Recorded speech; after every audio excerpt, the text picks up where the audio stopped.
Well, that was different. That was different. I was surprised. Wow. I was like, what the hell's going on? You know Am what? I on the right show? I had all of my my settings changed for when last Saturday when I did the Lego what you build? call it? Yeah, the Lego build. Hang on, I'll find the right one. Welcome, hey, it's Thursday. Welcome to the Cantina Happy Hour. You give me just a minute, and I'll have our theme song up. I am your host, David. Welcome, as always, to the Cantina Happy Hour right here on GNN, where we talk Star Wars, and nothing but Star Wars.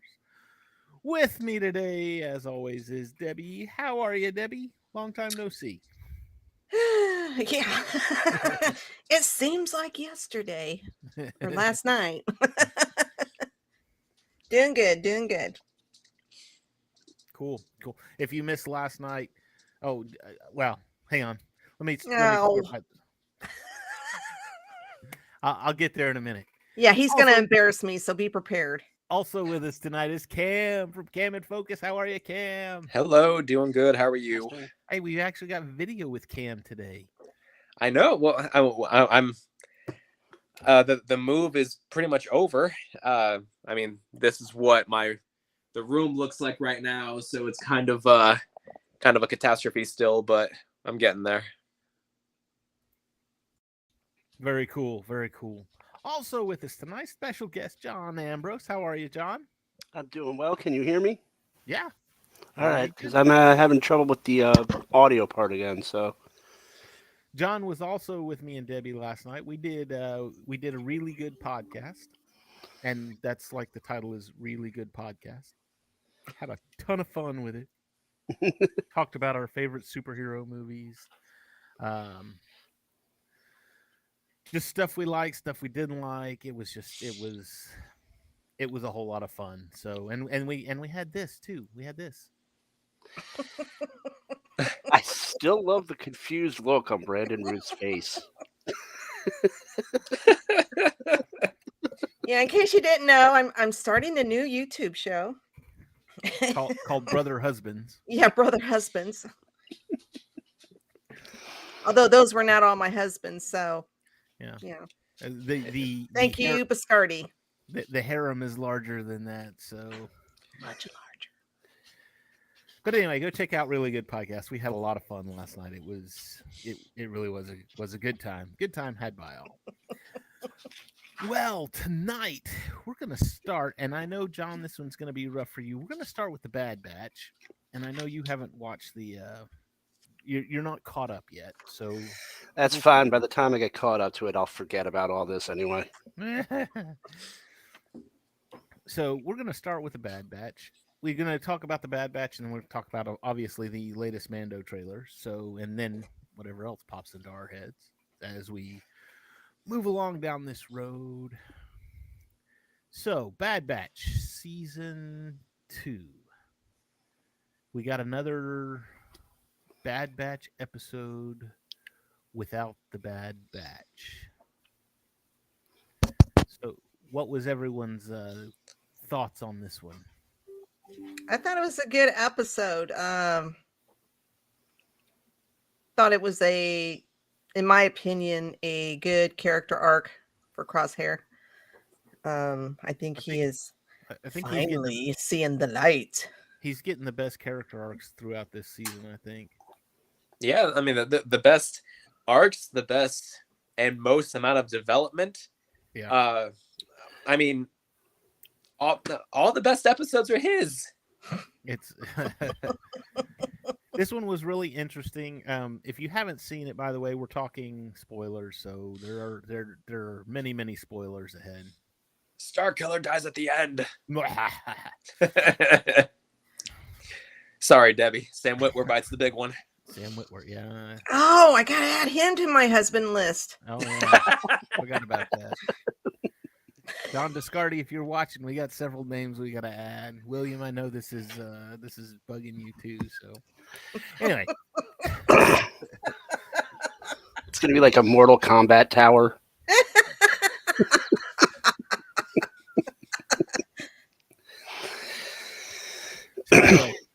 So this this one is a strictly a Crosshair episode. There's no Bad Batch in it. You've got a Crosshair that he's there, but he's trying to find his place in this empire. And I think that he thought he was going to be doing something more, and now he's just kind of there as a like a, I don't know, just like an errand boy. He's just there to be there, kind of thing. It's almost like because the lieutenant in this one who took him on his mission, he goes, "Okay, here's your mission. Here's what we're doing." It was basically like a you're just here to be here, and you're my cannon fodder kind of thing. So, and I think he's starting to see that a lot too. I think that's what's one of y'all had mentioned that he was starting to see the light. I think that was you, Debbie, and I think that may be one of the things that does it for him. So, especially at the end, yeah. Oh, at the end was rough. It was rough. We had somebody die in a cartoon again. How dare they? Kids watch this stuff. I'm telling you, this is a Saturday morning cartoon, and you got. Yeah, we didn't actually. You heard the shot, but you didn't really see it. No, because it wasn't just the lieutenant though. No, he was talking about Mayday. True. Yeah. Oh, Mayday. And that was really sad.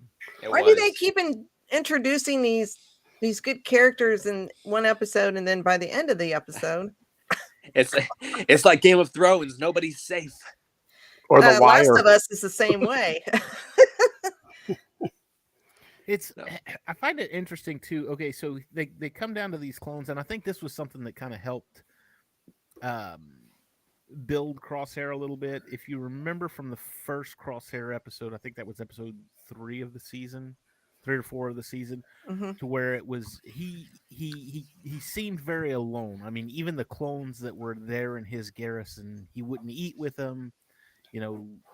They wanted nothing to do with him. I guess they looked at him as, you're a clone, but you're not really one of us clones. You're a different type of clone.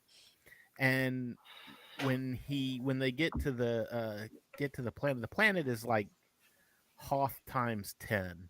So it's like worse than Hoth. It's cold, freezing. It's definitely a place I personally would not want to be. And they have ice vultures. I mean, who knew that was a thing? What? Oh yeah, this is good stuff. But they get there and they meet these clones that are there, and they've been guarding these crates since like the Clone Wars. So we're gonna say it's been probably a couple of years. I think Mayday said that they were there for about a year. Okay. So, but it was Mayday. There was 3 of them left, right? It was Mayday and then the other 2 guys. Hex and Beach and Mayday. So, and the rest of the battalion or squad or whatever had been killed off by these people raiding it. And Mayday in his heyday, I didn't like his armor. I didn't like the way he decked out his armor he looked like a mummy, but whatever. But it was really interesting with him because he saw Crosshair and he engaged him, and he was trying to befriend him, and he was talking to him. And I think that was something else too that kind of helped Crosshair grow, because like I said, we had this whole thing where Crosshair just kind of feels left out because he's not part of the conscripts, but he's not part of the clones either. He's just kind of this lone Empire person. He doesn't have the Empire behind him. And now he's looking at it going, I dropped the Flash 2 or 3 seasons ago. Sorry. Yeah. This season's been rushed. Every time I go on the Gauntlet, I just sit there like I'm sitting there now because I haven't watched The Flash since like season 5. It was. I gave it to 7, but that was about it. The Flash fell off with me whenever they started using the Speed Force like lightsabers. George Lucas gonna sue somebody. So anyway, it was good growth, good development. The lieutenant was a Asshole. He was a with dick. a capital A. In fact, you know what? Not even a capital ASSHOLE. All of them capitalized. I mean, he was a. I mean, he's basically what we expect from the Empire. That's really all he was. He was just the poster boy of what we hate about the Empire. And yes, we hated him. Yeah, well, shoot, I can't say that. He really dislikes the clones. And at the beginning of the episode, Crosshair is sitting, or not sitting, but he's standing there next to the ship, and you see 3 or 4 other clones walking by, and some other commander or whatever is telling them, we appreciate your service. We hope you enjoy your retirement. And one of the clones says, "You mean forced retirement?" Yeah. So it's just things like that they have kind of salt and peppered throughout the series, or at least throughout this season. And I think Crosshair has been paying attention to that a lot, especially recently. And I think it's starting because I think deep down Crosshair realizes even though I'm an altered clone, I'm still a clone, and these guys are all my brothers. So, and when's it gonna come to me? When are they gonna do that to me?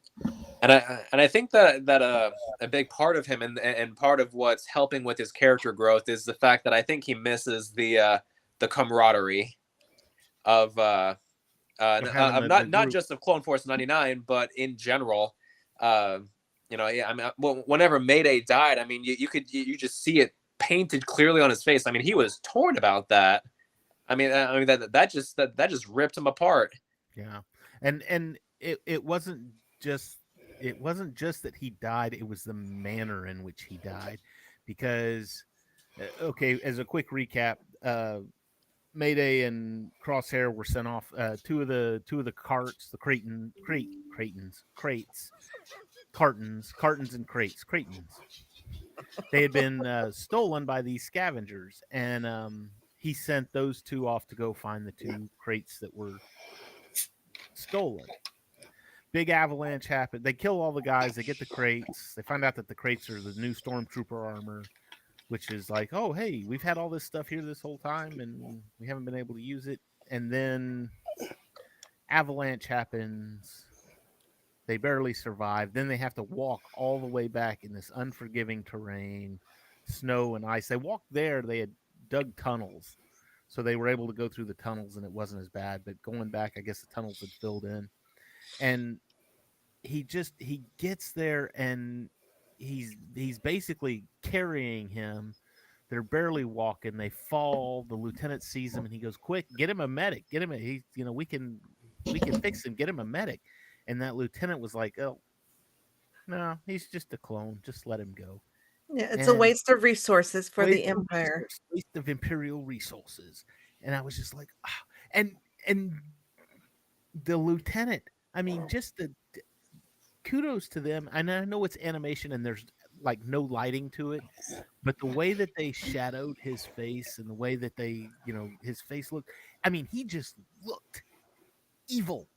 He looked the part, and like I said, the way the shadows fell on his face and everything in certain scenes, I'm just like, oh, I hate this guy. I hate him just looking at him. And it's like, oh, that's good. You're supposed to. He's the bad guy. Well, that's something that's. I'm sorry to interrupt. That kind of imagery is something that's been missing since episode 4 because Moff Tarkin. God, I can't remember the actor's name. And Peter Cushing. Peter Cushing, yes. Looked so gaunt and evil, and after that, they couldn't really find an equivalent to that until they could animate it. Yeah. Like, Well, that's something I liked a lot about that sequence of scenes, especially not just with Mayday's death, but also leading up to that, like whenever night falls and he and Mayday kind of huddle together to try and escape the storm for a little bit. I mean, you can see the desperation and pain just painted on his face, and that's the most emoting that we've got out of Crosshair so far. Man, was it heavy? Holy crap! And it was really bad too, because I think Crosshair lost his helmet in the avalanche. Mayday I think still he had did too. his, which I mean that's going to offer some protection against the storm as far as wind and whatnot goes, but well, it was a big turning point for Crosshair's character, because earlier in the cave when he stepped on the pressure mine, and before that they found the dead raider, and Mayday said something about, I can't believe they just left him here, and Crosshair said something about, well, he's just dead weight. Yeah. Who's gonna have dead weight? Who's gonna haul the dead weight? Yeah. So when Mayday got injured, I'm sitting there going, please don't tell me he's gonna leave him there because he's dead weight. He wasn't dead yet, though. Well, yeah, but he still had to carry him practically back to the. No one gets left behind. Yeah. Well, that's hardly ever been Crosshair's motto. So yeah. I'm telling you, as someone who hasn't watched the show yet, it sounds very uplifting. This was a depressing episode. It really was. I mean, even though it kind of ended on an up note because the lieutenant got shot. Crosshair killed the lieutenant, and it was great. And the whole time, because my wife and I watched it together, the whole time she was sitting there saying, why isn't he shooting him? Why isn't he shooting him? And I'm like, okay, well, he's not going to shoot him because all the stormtroopers are right there. He's going to get outnumbered and killed. And then whenever he finally shot him, we were both just like, ah! It's about time. And it was so good the way he did it too, to where he was like, he said something about don't talk back to me or I'll charge you with insubordination, blah blah blah blah blah. And he walked away and he goes, Lieutenant, and the way he said Lieutenant, it was almost like he's gonna ask him a question. Lieutenant. He turns around, what? Oh man, like an old Western. He shot first. But Han didn't shoot first, because that implies that Greedo got a shot off at all. Han just shot. So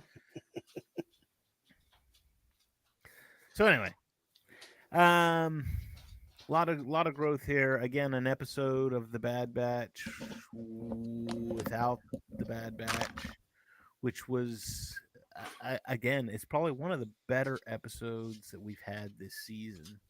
Absolutely. We've got 4 episodes left on the season, I think. I think so. I think I think it was going to go 6 weeks into 16. Mando. So I found this a little curious. I mean, they weren't willing to help out Mayday, but yet they took Crosshair, and I assume they took him back to the cloning base because that Dr. Emery, or scientist, whatever she was, she was there when he woke up, gave him a shot in the neck. So it's like, we'll wonder why they took him back to the clone base. Cloning base. See, because it's I mean, that's kind of been an underlying thing, is the cloning, and that was brought out with the Zillo Beast, because obviously they cloned a Zillo Beast from the Clone Wars and they brought it back. So I'm wondering how this is all going to tie in with, and I'm going to assume will tie in with the sequels and the Mandalorian and everything else. Basically, this is all Palpatine just trying to keep himself alive forever, immortality. I'm going to throw this out there because it's so ridiculous, but it's been at the back of my mind. Because Crosshair, low key, looks like Snoke. Ooh. You think so? Maybe just a little bit. It's the bald head. Well, I mean, The bald head Snoke's is all Stop. disfigured, but I wonder if they used. Maybe they cloned Crosshair's body and just, keep trying to do experiments on it or something. I don't know. I'm just throwing things out there. Debbie's throwing out her wild theories again. Mephisto confirmed. I don't know. It was just, I think it was right before he shot the lieutenant and they did that close up on his face. And I was like, he kind of looks like Snoke. I don't know. That's just how my brain works. I don't know. Come on, Debbie. Everybody knows that Mace Windu is Snoke. Yeah. Yeah.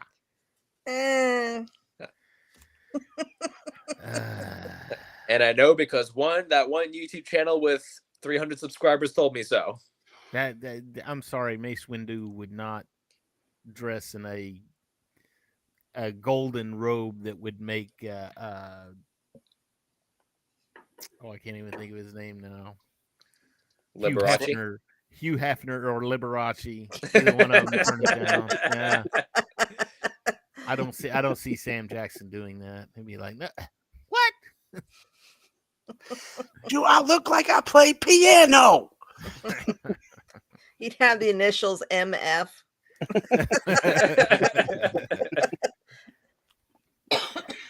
Anyway, anything else on this episode of The Bad Batch? Go watch it. It's a great episode. Not a filler episode by any means. Thought there was one other thing I was going to try and. I have a question about Bad Batch. Is Bad Batch chronologically before or after Rebels?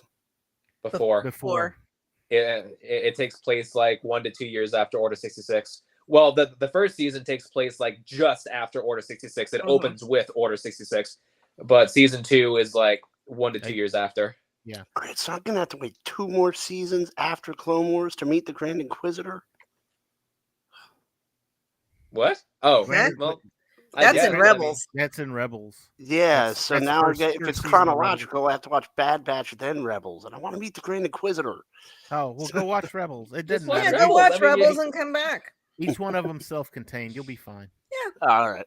So you're good. You're good. I mean, it's not like, oh my gosh, I didn't watch the Bad Batch. Now this and Rebels isn't going to make sense. No, it's not like we're going to ban you or anything because you haven't watched it. I mean, you might not. No. Easy. I've been laying off The Last Jedi, so don't tempt me.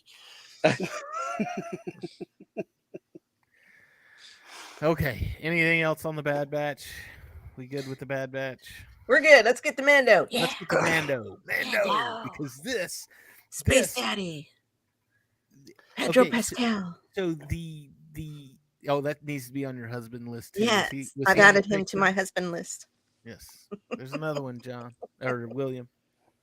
So anyway, this and honestly, I was so concerned that the episode was titled "The Mines of Mandalore."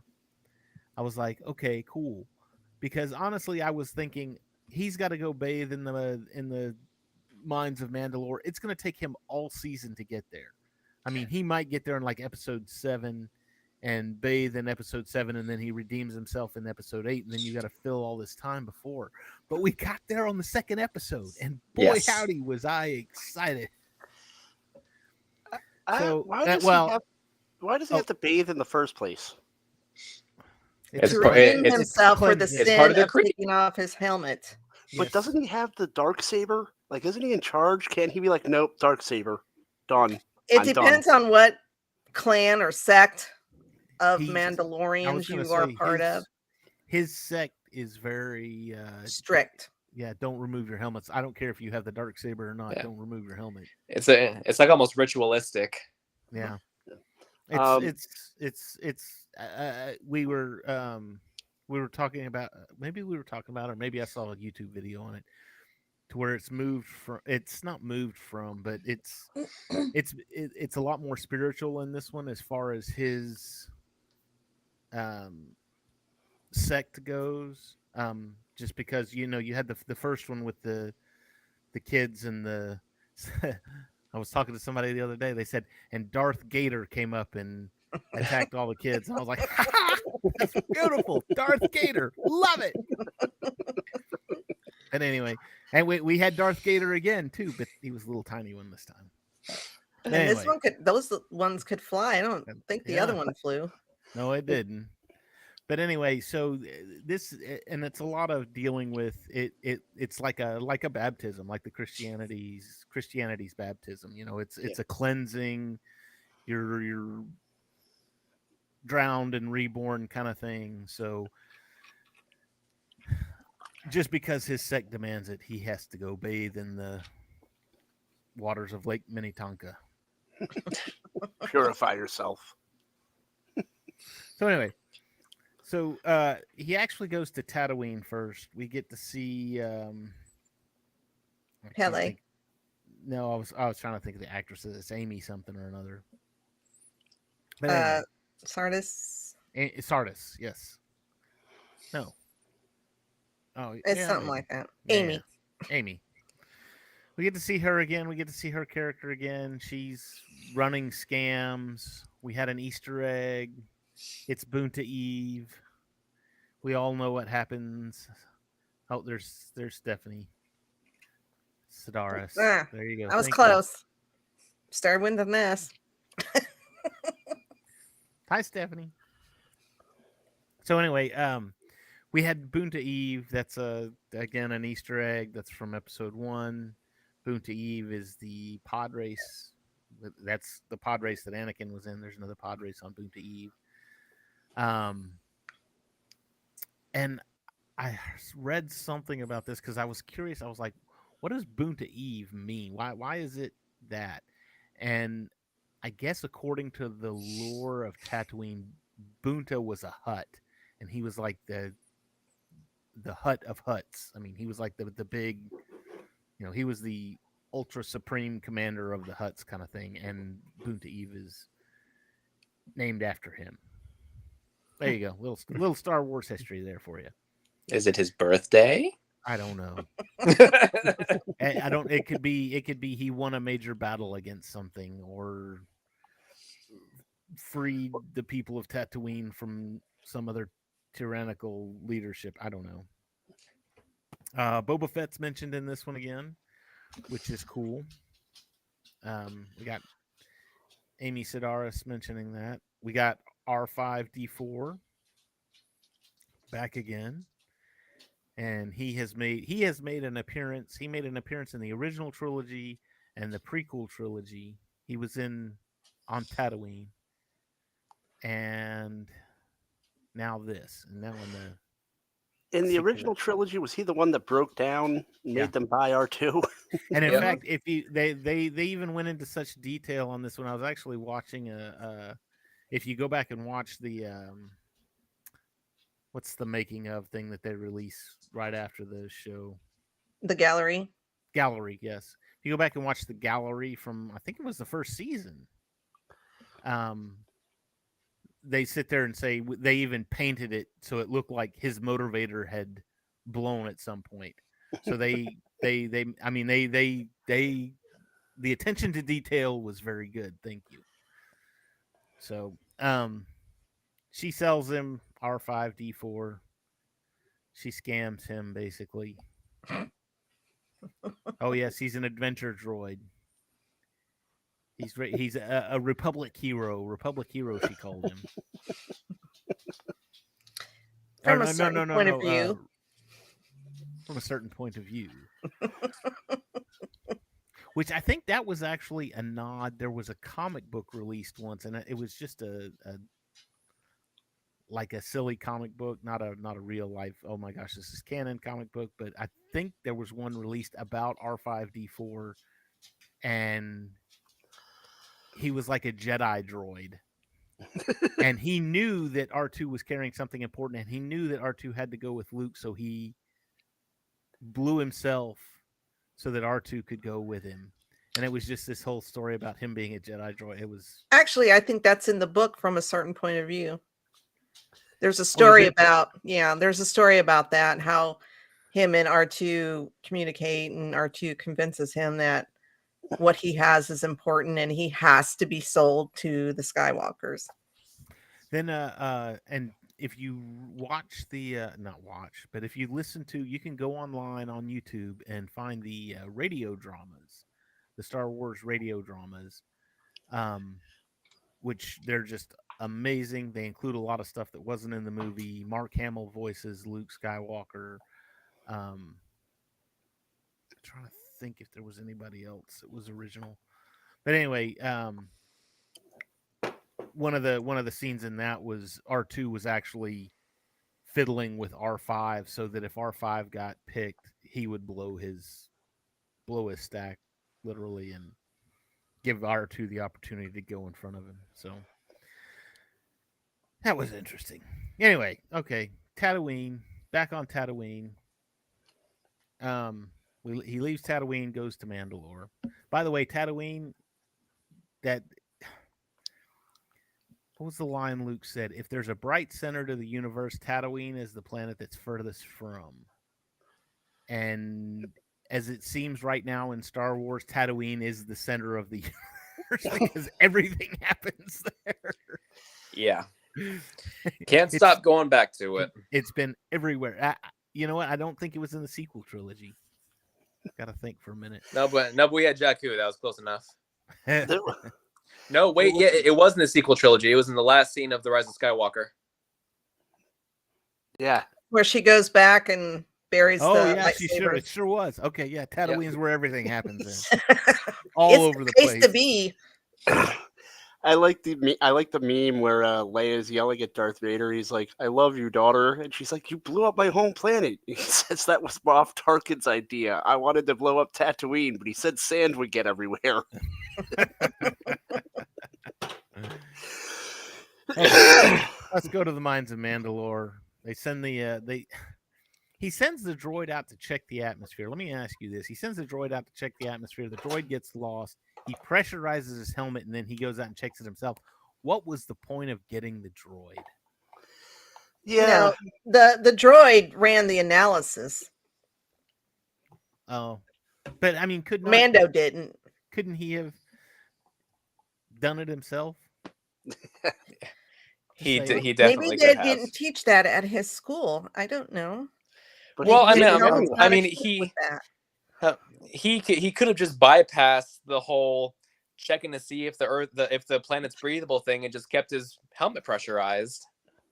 Yeah, but then Grogu wouldn't be able to go with him. Yeah, that's true. Oh yeah, that is true. And then Grogu wouldn't be the cute little hero he is. He went in alone. He could have just said he did it. Yeah. just fly out there, circle the planet a couple of times and say, "Yeah, I bathe." Well, I think she said. I think the armorer wanted him to bring back proof that he did. Man, that armor is a stickler. I'm telling you. But then, but we got a lot of backstory for the Mandalorian too. A lot of backstory, a lot of interesting stuff. They fly into Mandalore. He says, it was once beautiful and green, and he said that's the planet I grew up on over there, and that's the planet over there where Bo-Katan is. And he's teaching Grogu how to be a Mandalorian. Grogu has taken this step. He's decided not to be a Jedi, and since he's a foundling now, he will be a Mandalorian, which I can't wait to see that little bugger in a Mando helmet. It's going to be great. Next time when they find more Beskar, he's got. And I don't know if it's just me, but Grogu seemed to be much more vocal. Oh yeah, all over the place. Yeah, he wasn't just cooing this time; he was actually babbling.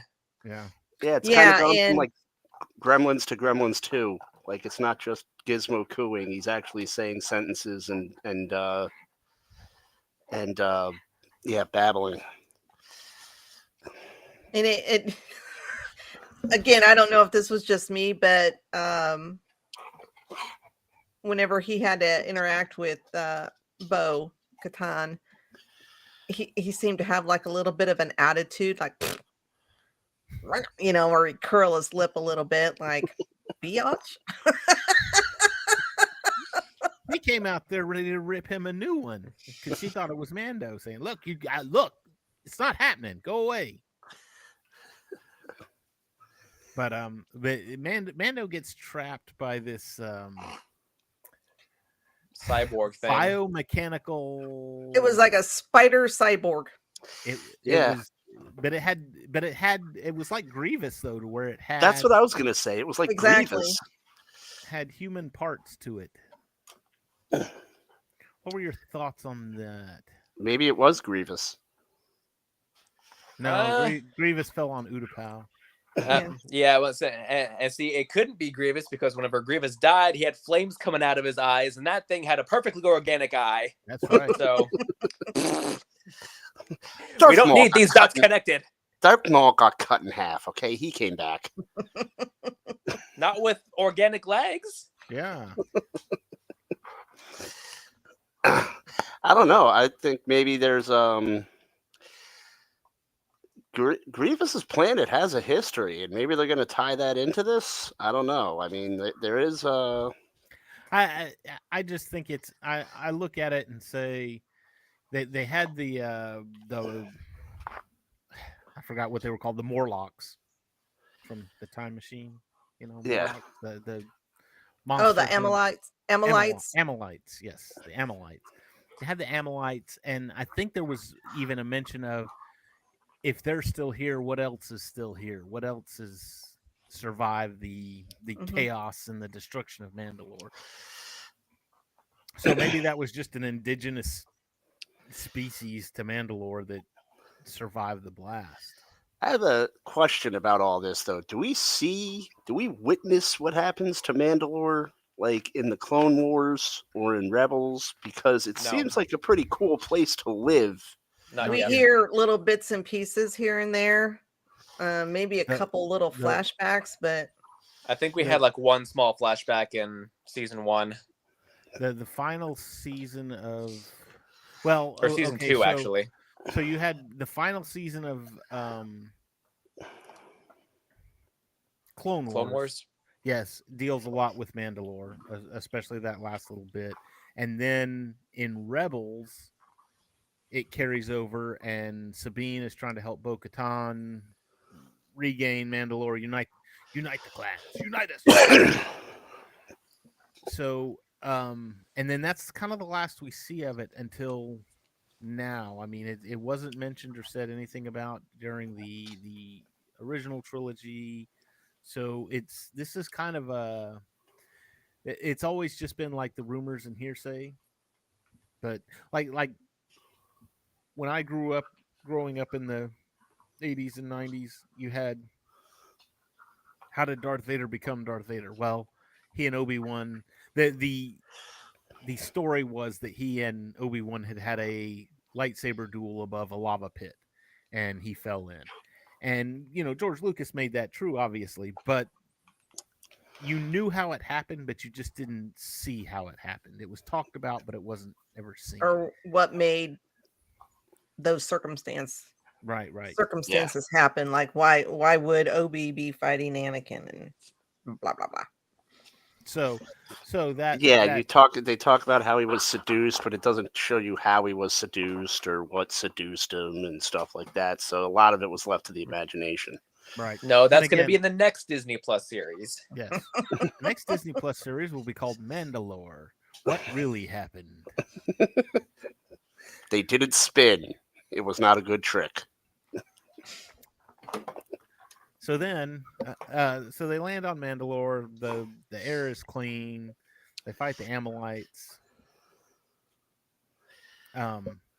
He pulls out the Darksaber again. And he still sucks at it. He still sucks. Yeah. It's like, dude, you've had 2 years to practice with this thing. It's just not connecting with him though. I mean, it's the same that we saw in Book of Boba Fett. It just looks like it's weighing him down. Yeah. He does that spinning move, and the weight of it just carries him all the way around. Right. So and they kind of touched on that in Rebels too, even when Kanan was trying to teach Sabine how to use it, and he's like, you can't think of it as a weapon. you have to think of it as an extension of yourself or something along that lines. You have to think of it as part of your arm that's doing what it needs Yeah, to be doing. you can't fight against it, and this will probably come out wrong, but you can't control it. I mean, you can't control it. It doesn't really control you. Like you said, it's an extension. It's just a part of you. And I think that's probably one of the reasons why Mando's having some issues, because he even said it. I'm a Mandalorian. Weapons are my religion. So basically, he just sees it as a weapon, versus an extension of himself. That's my thought anyway. So, well, yeah. I mean, it's interesting that you brought that up, because if you do go back and watch that episode of Rebels, when Sabine first ignites it, whenever she starts to train with Kanan, the first thing she says is, "It's heavier than I thought," and as they're sparring, she kind of pulls it back and says, "Whoa, it's starting to feel lighter." And Kanan says, "Well, you're connecting with it. It's becoming a part of you." Yeah. So we'll get some of the isn't lore. Your lightsaber, according to the lore, isn't your lightsaber supposed to reflect who you are, and that's why there's different lightsabers? The crystal, yes, but even Obi-Wan said it to Anakin in Episode 2. He said, "This lightsaber is your life. It's a part of you. Don't when Anakin lost it on Coruscant right there at the first." So yeah. Anyway, so they land on Mandalore. They go to. He gets caught by the biomechanical thing, and little hero Grogu steps up. And fortunately, Grogu had been paying attention, because at the beginning of the episode, I only caught this like the second or third time I viewed this episode, was he was pointing out to Grogu where all the, here's the moons, and this is the moon where Bo-Katan is, and that was a cat's butt. It was. Welcome to my world. So he was saying, this is where Bo-Katan was, and he knew. And Grogu went to the ship and he pointed at it and he told the astro droid as well as he could. He's like, "Hey, take me there. Take us there. We got to land there."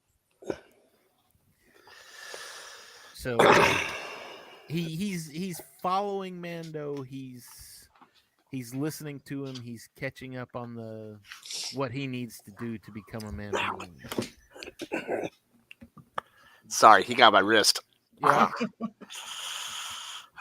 So anyway, Bo-Katan jumps in to help because Mando got captured and is having his blood sucked by this biomechanical thing. I guess it was his blood sucked. Maybe his Well, it looks like. Bo shows up. She has to save the day. Well, she saves the day, and she also helps Grogu, because Grogu had issues. He was scared. The first time he saw that little Darth Gator thing, he was sitting there looking at it, and then if you'll notice, he sped up to catch up to Mando. And then when him and Bo landed, he was like, "Oh, do I really want to go down this hallway again? Because I know what's down there." So hey, you got to be brave. You gotta, if we're gonna find him, you got to be brave. So character development on Grogu, he's scared of things. And I do like that both Mando and Bo-Katan are treating Grogu like, they're talking to him like he's a person, not just like a baby that's not gonna understand them, just looking at them blankly with drool coming out of his mouth. No, I mean that they're talking to him like they know he understands. Right. And Bo says something. Bo even says, "So you're a Jedi, huh?" He goes, "Yeah, she says, "Yeah, I knew so." And again, all flashbacks to the Clone Wars, all flashbacks to well, not to Rebels, because that's yeah, sure, yeah. She knew Kanan and Ezra. So yeah. "Oh, I've known Jedi. How good are you with the Force?" All that kind of fun stuff. Which he throws that little Morlock thing around, which was really cool. Blasts him out of the cave. Yeah, that was pretty fun. I mean, and it wasn't overdone. That's what made it good. It was just like, and move on. All right, we did it. Now let's move on. So, do you think this is a one-off for Bo-Katan, or is she going to be in the show more? Oh no, I have. Yeah, With the way that the episode ended, she's definitely going to be in the show more. Absolutely. This whole season's about Mandalore, so Mandalorians. So she'll be. She was only in most of the promotional material. Yeah, I know, right? I haven't seen much of the promotional materials, so I just knew it was coming. So. Oh no, she'll have a big integral part in this. So, the only promotional material I see is for Paw Patrol these days. Yeah. Oh, I'm sorry. Yeah. It's a tough life. So anyway, Bo rescues Mando, nurses him back to health, brings him to the sacred waters where he can bathe. We find a little more backstory on her. I'm a member of the royal family. I did the ceremonial dip to make my parents proud, and I was showered with gifts and blah blah blah blah blah. And she takes him down to the ceremonial waters, and she reads, the story and the lore of why this is such a special event. And in the meantime, Din Djarin's getting naked over there, so he can go bathe in the waters. Wow. He takes everything. He takes his cape off. That's all he takes off. He took his cape and his jetpack, and for him, that's about as naked as you're gonna get. I'm sorry, Debbie. He takes off the cape and throws it on the ground, and meanwhile, Lando Calrissian's watching like, "Oh, you son of a bitch!" Well, I told Luke too when I was watching it with Luke. I was like, "Hey, that armor said he needed to bathe in those waters. He needs to strip down naked. He needs soap and shampoo and probably some conditioner as well. He needs to bathe. Get some Old Spice in there." That's Little right. Mr. Bubble. We need to make him smell good. But he goes down in the water. He starts quoting his creed, and boom, he's gone. He disappears. Now, was he pulled down, or did he just he hit the bottom of the step and didn't realize how deep it was? And I feel like that's what it was, because with what we saw afterward, I don't think that's something. I don't think that's something that could have just pulled.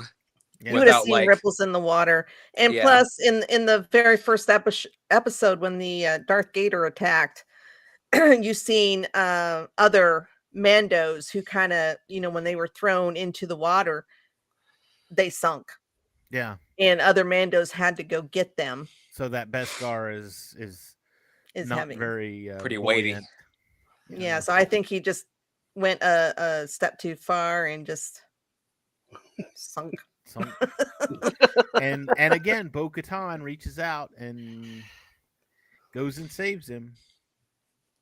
And then we see the thing that everyone has been waiting to see. I should have worn my shirt tonight, and I didn't. I feel bad about that. We see the mythosaur.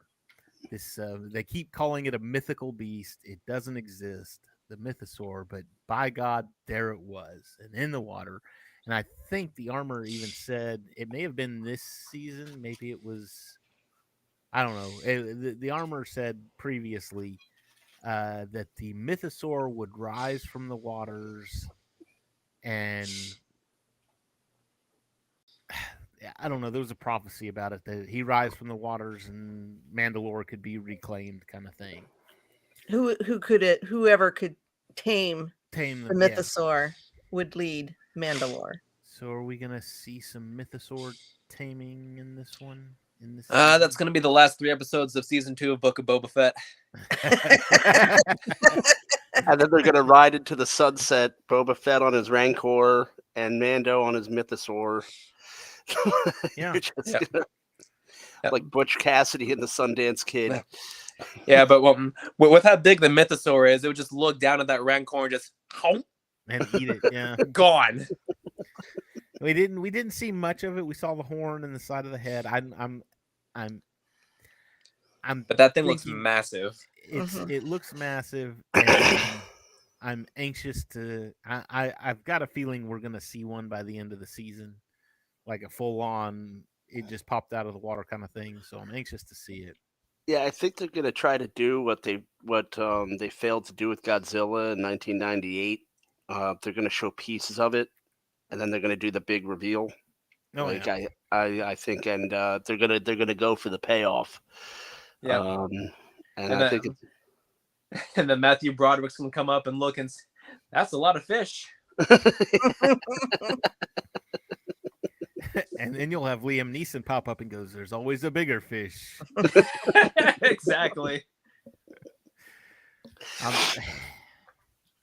sorry. I'm sorry. Oh. So we got the Mythosaur, and did you notice when Bo was pulling him out and she saw that thing? She even was like, when the air left, and she was like, "Oh my God, what did I just see?" Well, because she never believed it.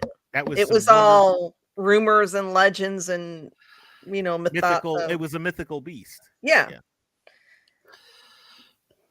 So I mean, it's that's kind like of waking like up in the middle of the night and seeing Santa Claus in your living room. Like, yeah. Oh my God. Or like if you lived in Scotland and you saw the Loch Ness monster, and you're like, "That's a thing." We already know that's real. Those aren't real. What? Santa Claus isn't real? Who brings me my Legos on Christmas Day? Krampus. Oh, okay. Good. At least Krampus is still real then. So well, the question is, who's gonna tame and wield and lead? Well, because Mandalorian, will it be Bo or will it be Din Djarin?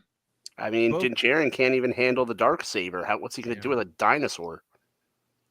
Yeah, and compared to how Bo-Katan was using it against the spider, whatever the hell it was, I mean, she's got some chops. I mean, she was using it pretty well. And I was wondering, I wanted to get your thought on that because Din was incapacitated. He did not have his weapons with him, and Bo picks up the Darksaber and wields it. Can she lay claim to it at this point because he was defeated? I think she could. I don't know. It depends. But she didn't defeat him. I was gonna say it depends how specific that rule is. I mean, can you take it if the other person was just defeated in any battle, or can you only take it if you defeat that person in battle? It doesn't matter. Or is it like Harry Potter with the Elder Wand? Like, well, and that's what a lot of people have been comparing it to, is the Elder Wand and Harry Potter. But I also look at Rebels when Sabine got done liberating Mandalore, and she basically just handed the saber to Bo and said, "Here, it's yours. You take it." And I was like, okay, wait a minute, because in the Mandalorian it has to be one. So how did Bo take it from? Well, she took it for a while, but then when people found out, yeah, I don't remember exactly, but I think it was said at some point that one of her followers found out that she didn't win it in battle, they left her. Oh, yeah, I think Moff Gideon said that. Yeah, last season. Oh, see, now I got to go back and watch season 2. Yeah, but back in Rebels, whenever Sabine gave her the Darksaber, she had like a legion of Mandalorians on her side. But then when we see her in the Mandalorian show, she's down to what? 2? 3. Or, yeah, 2. Yeah. Yeah. So, big surprises for next week's episode. Did we miss anything, Debbie? Look at your notes. No, I think we hit just about everything. We hit all the high points. Again, another great episode. This was a longer episode too. We're getting into a longer 44 minutes. Hey, that's 10 minutes longer than the last one, and 10 minutes is 10 minutes. So stay tuned for next week whenever the next episode's only 28 minutes long. Yeah, I know, right? The point with Pedro Pascal, though, where it's like when he's at a show, it's like, all right, what episode is he going to be incapacitated in? Oh, yeah. Well, let's see. Like, it happened in Narcos. It happened in Last of Us. It happened in obviously Boba Fett. I mean, not Boba Fett, Mandalorian. Like, it's like, okay, Pedro, this is the episode where you get knocked out. Well, he was knocked out in this one, so Yeah, he was. Well, and he's been knocked out, I think, once a season. So. But he plays it really good. He does it well. Oh, there was something else too. I saw that the other two actors who play Mandalorian are actually being acknowledged in the credits. In the season. credits, yeah. So that's very cool. Good on them. And that would be the stunt performer and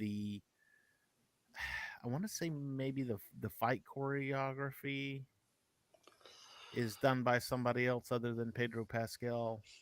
So like anytime he's doing melee combat or hand-to-hand combat, it's not Pedro.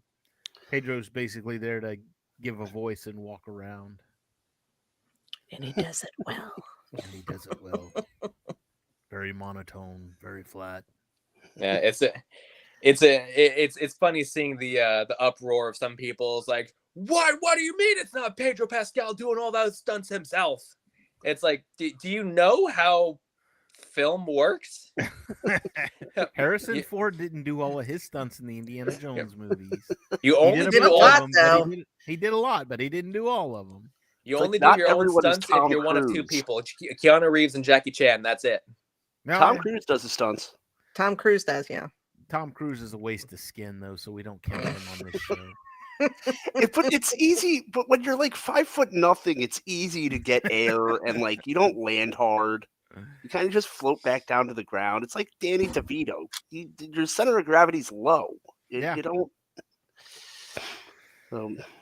Okay, Debbie, shameless plugs. I ain't got none. Nothing.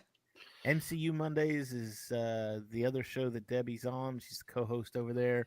We're kind of on hiatus with that one because, let's face it, there's nothing new under the Marvel sun until Guardians in May. Guardians 3 in May. So I am on the Geek and I podcast, but we're not doing a show this week. We've been talking about Picard. That's right. That's Friday nights. But yeah, this week, Biscardi decided to go camping, so no show this week. But next week we'll do double episodes. So cool.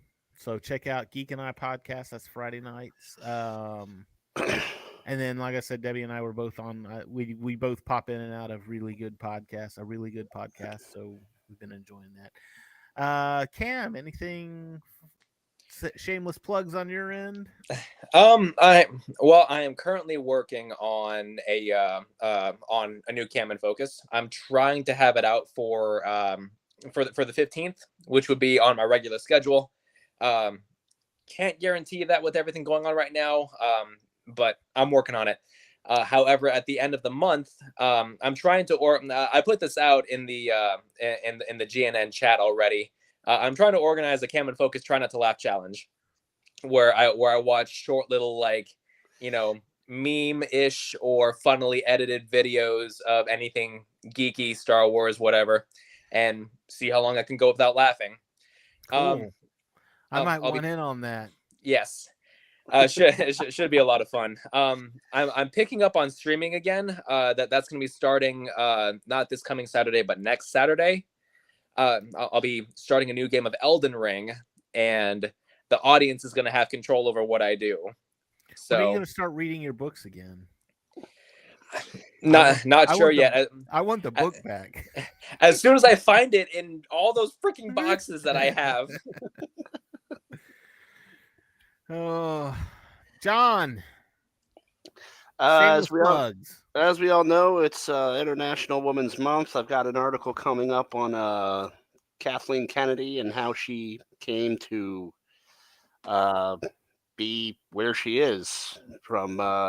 She didn't go to Harvard. She actually went to, I think, San Diego State. And I go from the beginning of her career to where she is now. And it's kind of interesting. I'm editing it because I got to a lot of words. So I'm shaving it down right now and hoping to have it. Dissertation at this point.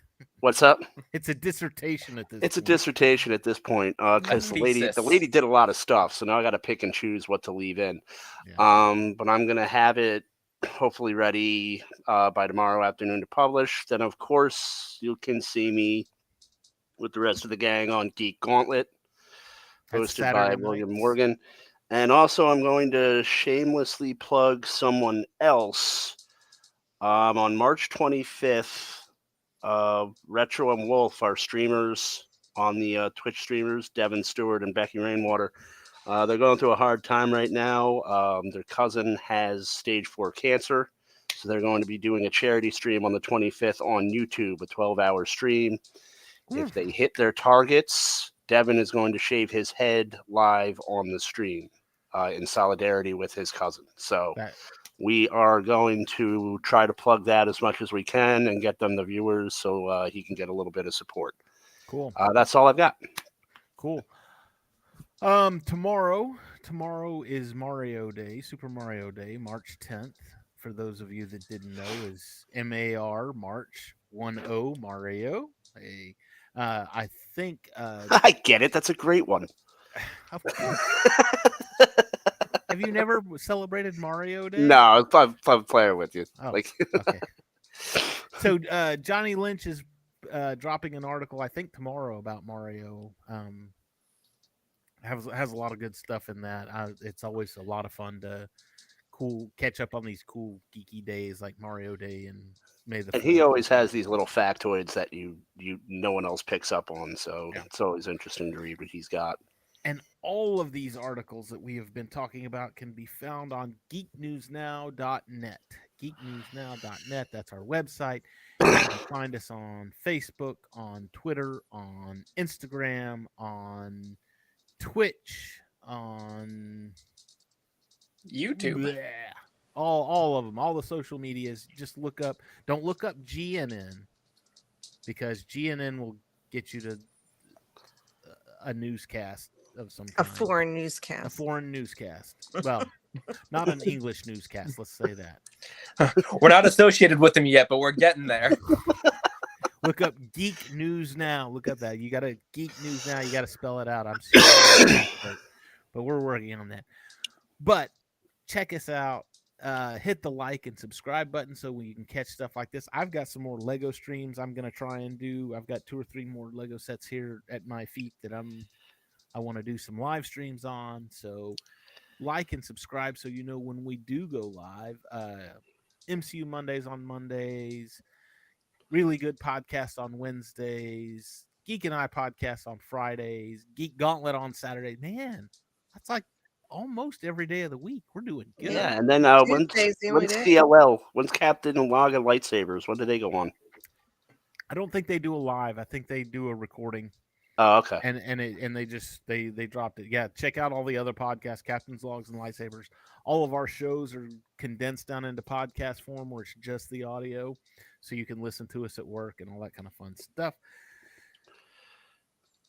I think I covered all the bases. So, that being said, y'all have a great week. We will see you next week discussing Mando and Bad Batch again. We'll see y'all all next week. Bye-bye, and may the Force be with you. The boss is coming. Look busy. A lot of Empire stuff to do. Empire Getting stuff. Empire stuff done. Busy all with done Empire with this stuff. Empire This stuff. Empire Yes, stuff this looks is good. Empire stuff. Yes,